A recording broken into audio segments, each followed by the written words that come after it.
सुबह का समय, घर के आंगन में राजेश्वरी बैठी है। सबिता रसोई में व्यस्त है, सुबह का नाश्ता बना रही है। राजेश्वरी आकर उसे देखती है, उसकी नजर सबिता के काम पर होती है। राजेश्वरी चिढ़ते हुए, ये आटा गूंथना किसी ने सिखाया नहीं बहू, सही से दबाओ, नहीं तो रोटियां कच्ची बनेंगी। जी मां जी, कोशिश कर रही हूँ, धीरे धीरे सीख जाऊंगी।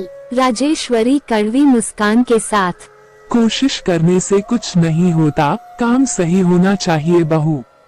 और हाँ, मेरे बेटे रवि का ख्याल रखना सीखो बहू, वो बाहर मेहनत करता है और घर का राशन भी लेके आता है। आज तुम बाजार चली जाना बहू, घर का राशन खत्म हो गया है।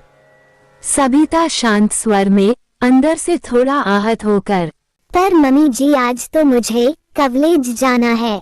हाँ, कॉलेज जाकर कोई अफसर नहीं बन जाओगी, आते वक्त लेते आज ना बहू। तभी सबिता की नंद आती है, रचना आती है। भाभी मुझे आपसे काम है, चलो ना। हाँ पर क्या काम है, बोलो ना, सुन रही हूँ। मुझे आपकी कपड़े चाहिए भाभी। देखो भाभी, मना मत करना, आज मुझे मेरे फ्रेंड की बर्थडे में जाना है भाभी, प्लीज भाभी। हाँ देती हूँ बाबा। मुस्कुराते हुए चलो। रवि कमरे में आता है, सबिता कुछ किताब पढ़ रही है। रवि मुस्कुराते हुए, अरे तुम अभी भी पढ़ाई में लगी हो, माँ ने आज कुछ कहा तो नहीं? सबिता हल्की मुस्कान के साथ, कुछ खास नहीं, वही रोज की बातें। लेकिन रवि, कभी कभी लगता है कि मैं उनकी उम्मीदों पर खरी नहीं उतर पाती। माँ का स्वभाव ऐसा है, लेकिन तुम अपनी जगह सही हो, धीरे धीरे सब ठीक हो जाएगा। सबिता थोड़ा शांत हो जाती है, लेकिन मन में संघर्ष चलता रहता है। दोपहर का समय, घर का आंगन, सबिता और राजेश्वरी साथ में सब्जी काट रही हैं। तभी रचना बाहर से आती है। रचना मुस्कुराते हुए, भाभी, मैंने एक अच्छा कोर्स देखा है, तुम भी क्यों नहीं ज्वाइन करती? तुम्हें आगे पढ़ाई करनी चाहिए।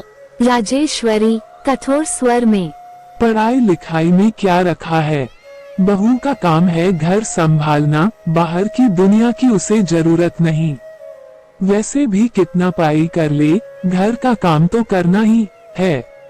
मम्मी, आप भाभी को अपनी सपना पूरा करने की पूरा हक है, घर की जिम्मेदारी से बंध गई है। भाभी घर के कामों के बाद ही अपनी पढ़ाई करती है, भाभी को आपकी साथ की जरूरत है।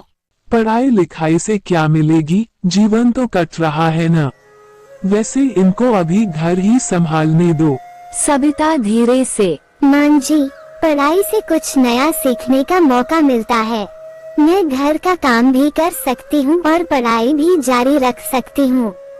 राजेश्वरी थोड़ा नाराज होकर, हमारे समय में ये सब नहीं होता था, बहुएं सिर्फ घर संभालती थीं। सविता शांत रहती है, लेकिन उसकी आंखों में अपने सपनों के लिए संघर्ष की चमक दिखाई देती है। एक दिन दादाजी और सवकिन अकेले बैठे हैं। दादाजी सविता से बात करने का प्रयास कर रहे हैं। सविता, तुम बहुत समझदार हो, हर घर में थोड़ी बहुत नोक झोंक होती है, लेकिन मुझे लगता है तुम्हारी बातें भी सही हैं। दादाजी, आप ऐसा क्यों कह रहे हैं? दादाजी मुस्कुराते हुए, मैंने तुम्हें देखा है, तुम घर के कामों को भी अच्छे से संभालती हो और अपने सपनों को भी नहीं छोड़ना चाहती। ये साहस हर किसी में नहीं होता। सविता भावुक होकर, दादाजी, मैं बस संतुलन बनाना चाहती हूँ, मां जी को नाराज नहीं करना चाहती, पर अपनी पहचान भी नहीं खोना चाहती। वक्त सब कुछ ठीक कर देगा बेटी, बस अपने रास्ते पर चलते रहो, बहू भी एक दिन तुम्हें समझेंगी। कुछ महीनों के बाद सबिता ने अपनी पढ़ाई पूरी कर ली है और आज उसका पहला दिन है जब वो एक स्कूल में पढ़ाने जा रही है। राजेश्वरी थोड़ी चिंतित नजर आती है, लेकिन उसकी आंखों में सबिता के प्रति थोड़ा गर्व भी है।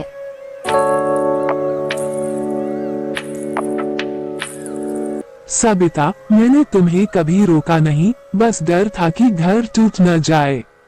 सबिता मुस्कुराते हुए, मम्मी जी मैं हमेशा आपके साथ हूँ और घर भी संभालूंगी। बस अपने सपनों को भी पूरा करना चाहती हूँ। राजेश्वरी मुस्कुराते हुए, जा, आज पहला दिन है तेरा, अच्छे से करना। सबिता अपने ससुराल की जिम्मेदारियों को निभाते हुए अपने सपनों की ओर बढ़ती है।